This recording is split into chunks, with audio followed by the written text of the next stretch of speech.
City India news, महाराष्ट्रातील लोकप्रिय news channel.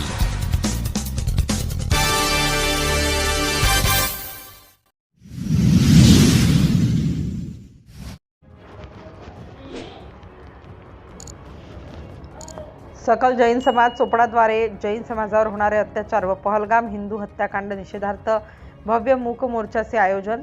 गेल्या काही दिवसांपासून संपूर्ण भारतात वेगवेगळ्या राज्यात जैन धर्मीयांवर अत्याचाराच्या घटना घडत आहेत। काही दिवसांपूर्वी मध्य प्रदेशात जैन साधूंकडून पैशांची मागणी करत मारहाण केली।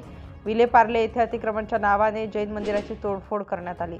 साधू संत रस्त्यावर विहार करत असताना जाणीवपूर्वक कट मारून अपघात घडवून आणण्यात आला आहे। परवा पहलगाम काश्मीर येथे हिंदू पर्यटकांवर अंदाधुंद गोळीबार करून त्यांची हत्या करण्यात आली। अशा सर्व घटनेने संपूर्ण जैन समाज व हिंदू समाज दुखावला गेला असून शासनातर्फे दोषींवर कडक शासन करण्यासाठी सर्व घटनांचा निषेध व्यक्त करण्यासाठी या चोपडा तालुका सकल जैन समाजातर्फे निषेधमुख मोर्चा काढण्यात आला। मोर्चाची सुरुवात रथ गल्ली येथून जैन मंदिर पासून करण्यात आली। शांततेत मार्गक्रमण करत शनी मंदिर चौक, डॉक्टर बाबासाहेब आंबेडकर चौक, छत्रपती शिवाजी महाराज चौक येथून तहसील कचेरीपर्यंत मोर्चाचे समापन करण्यात आले।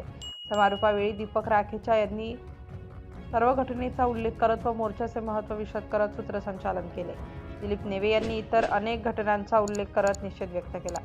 प्राध्यापक शांतीलाल बोथरा यांनी नायब तहसीलदार योगेश पाटील यांना निवेदन देत दोषींवर कडक शासन करण्यात यावे अशी मागणी केली।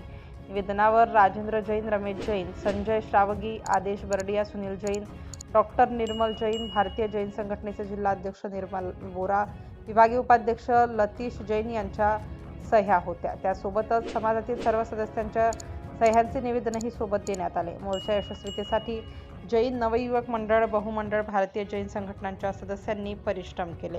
सिटी इंडिया न्यूजसाठी प्रतिनिधी विश्वास वाडे, चोपडा।